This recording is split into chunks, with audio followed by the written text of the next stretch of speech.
Bangladesh cricket team যাতে একটি বিশ্বের দরবারে একটি সুনামের সাথে অংশগ্রহণ করতে পারে সেই লক্ষ্যকে সামনে রেখে বিএনপির ভারপ্রাপ্ত চেয়ারম্যান এই আয়োজন করেছেন।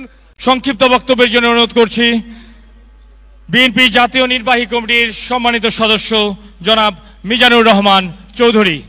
বিসমিল্লাহির রহমানির রহিম।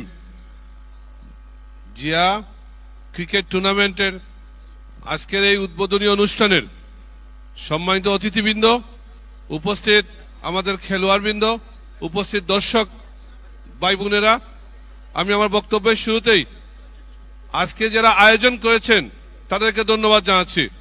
বিএনপির ভারপ্রাপ্ত চেয়ারম্যান তারেক রহমানের নির্দেশনায় সারা বাংলাদেশের বিভিন্ন বিভাগে এই জিয়া ক্রিকেট টুর্নামেন্ট আয়োজন করা হয়েছে।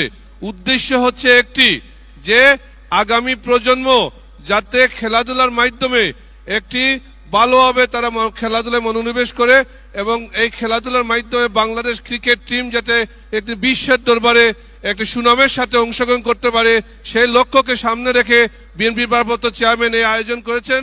আজকে যারা আমাদের সহযোগিতা করেছেন তাদেরকেও ধন্যবাদ জানিয়ে আমি মনে করি যারা খেলাধুলায় অংশগ্রহণ করবেন তাদেরকে ধন্যবাদ জানিয়ে আমার বক্তব্য শেষ করছি।